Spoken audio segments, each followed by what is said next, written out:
মা অনেকদিন chicken lollipop খাইনি, আজ একটু চিকেন ললিপপ করো না। চলো তাহলে বানাই। প্রথমেই প্রেসার কুকারে জল দিয়ে কয়েক টুকরো আলু আর চিকেন আর আলুটাকে দুটো সিটি দিয়ে রেখে দেবো। খুব ভালো করে ঠান্ডা হয়ে গেছে, এইবারে চিকেনটাকে হাড় থেকে বার করে নিতে হবে। আলুগুলোকেও চিকেনের সঙ্গে চটকে নেবো।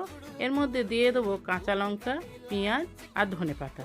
দিয়ে দেবো এর মধ্যে ছোটো চামচের 1 চামচ সয়া সস, একটা টমেটো সস, আর দিয়ে দেবো অরিগ্যানো, কিছুটা দিয়ে দেবো চিলি ফ্লেক্স, 1 চামচ আদা বাটা, 1 চামচ রসুন বাটা, স্বাদ মতো নুন, আর দিয়ে দেবো 4 চামচ বেসন। সব কিছু খুব ভালো করে হাত দিয়ে মেখে নিতে হবে। খুব ভালো করে যখন হাত দিয়ে মাখা হয়ে যাবে, একটা বলের আকারে তৈরি করে নেব। কটা বল যখন হয়ে যাবে, একটা বল নিয়ে ঠিক মাঝ বরাবর একটা আঙুল দিয়ে ফুটো করে দেবো। তারপরে যে মাংসের হাড়টা রেখে দিয়েছিলাম, খুব ভালো করে একটা শেপ দিয়ে দেবো।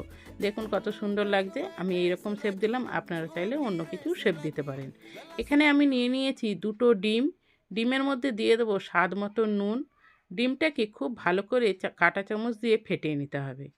প্রথমে আমি এখান থেকে 1 টুকরো মাংস নিয়ে প্রথমে ডিমের গোলায় দেবো, তারপরে দেবো বিস্কুটের গুঁড়োতে। খুব ভালো করে কোট করে নিয়ে আবার ডিমের গোলা, আবার বিস্কুটের গুঁড়োতে খুব ভালো করে কোট করে নিতে হবে।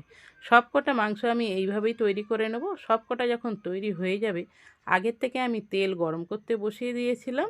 বেশি দেবো না, দুটো দুটো করে ভাজবো। যেহেতু চিকেন ললিপপগুলো বেশ বড় বড়, তাই বেশি দিয়ে ভাজা যাবে না। অল্প অল্প তেল ছিটিয়ে দিন ওপরে, তারপরে উল্টে দিন। খুব ভালো করে লাল করে ভাজা হয়ে গেলেই তুলে নিন। তাহলে দেখলেন তো বন্ধুরা, কত সহজেই তৈরি হয়ে গেল আমাদের চিকেন ললিপপ। আয় বাবু, খাবি আয়। এ বল কেমন হয়েছে? মা দারুণ হয়েছে, এটা পুরো দোকানের মতো খেতে হয়েছে গো, দারুণ দারুণ।